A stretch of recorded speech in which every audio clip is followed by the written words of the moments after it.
Welcome to Stories of the Macabre, where the darkness comes alive.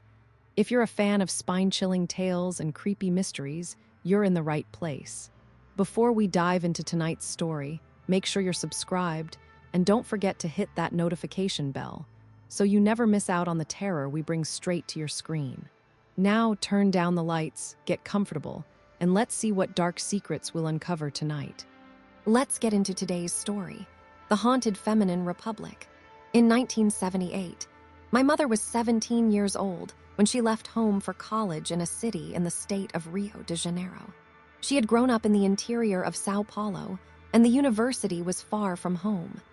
To ensure she had a safe place to stay, my grandparents searched for a women's shared house, commonly known as a republic. After some days of searching, they connected with other parents of students, and together, they formed a group of 5 or 6 girls from the same course. They rented an old house in the city center and established their republic. The house was on the first floor, with a store occupying the basement.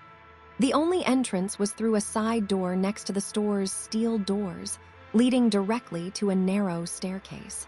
Inside, the house had a spacious living room with wooden floors, a noticeable stain on the floor, 3 bedrooms, and a kitchen with an attached laundry area. The kitchen featured large windows covering the entire back wall. The house had no back exit or yard access. All the land behind it was part of the store's stockroom. Almost immediately after moving in, strange things started happening. One day, they heard the shower running and smelled shampoo in the air. Assuming one of them was using the bathroom, they thought nothing of it, until they checked and found the shower dry, the door open, and no one inside. One night, a particularly unsettling event occurred. They were all asleep when a loud noise startled them. One of the girls cautiously opened her bedroom door and found the lid from one of the stove burners lying in the middle of the kitchen floor. Confused and unsettled, they placed it back, turned off the lights, and returned to bed. Moments later, they heard the same noise again. Rushing to the kitchen, they found the lid once more in the middle of the floor. With all the windows tightly shut and no reasonable explanation for how it happened, fear crept in. That night, they huddled in their rooms, too scared to sleep. Another time, while playing cards, they all witnessed an ashtray start spinning on its own in the middle of the table. It spun faster and faster until it eventually toppled to the floor. Over time, they became somewhat desensitized to the strange occurrences, as their youth was filled with classes, parties, and romantic interests that kept them preoccupied. But one event stood out above all others. It happened on a Friday night. The girls had finished their classes around 10:30 p.m. and planned to go home, freshen up, and head to a university party.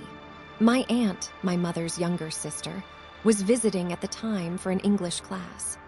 As they walked home in 2 groups, a tall, blonde girl with very long, curly hair walked between them.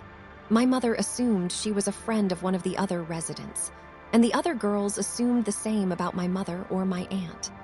Back at the house, in the midst of getting ready, changing clothes, applying makeup, styling hair, my mother noticed the blonde girl combing her damp hair with a wooden comb.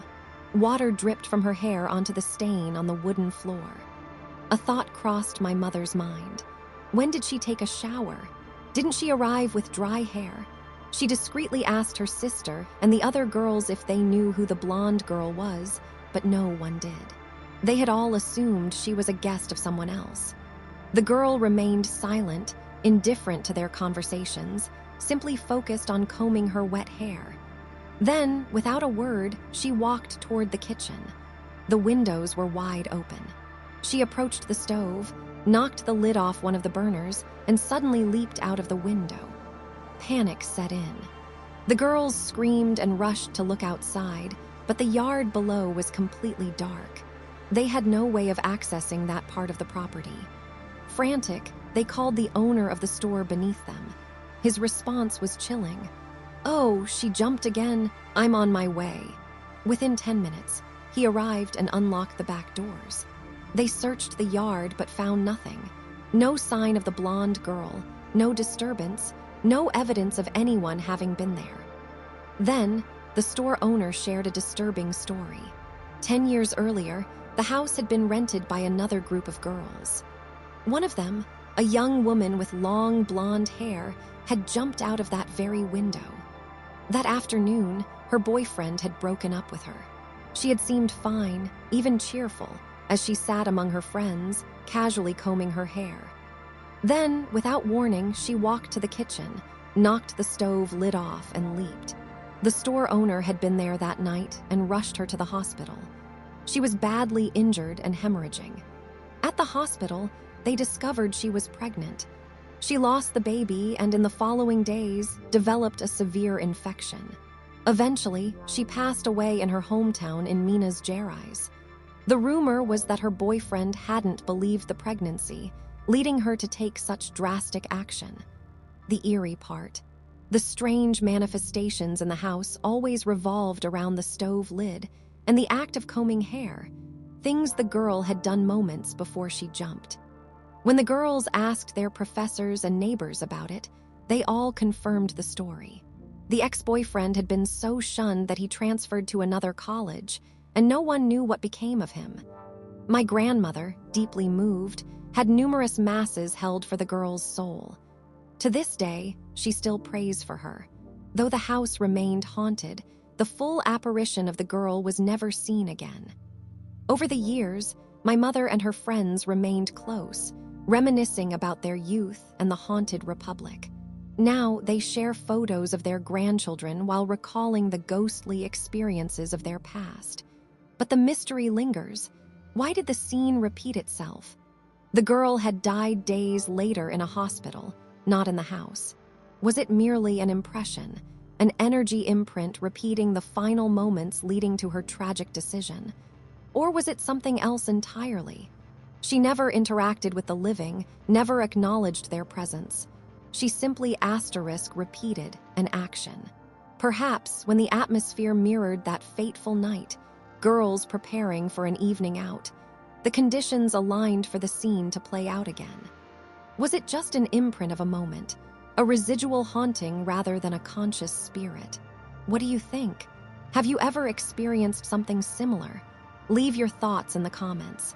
And if you're enjoying these stories, don't forget to like the video and share your own ghostly encounters with us.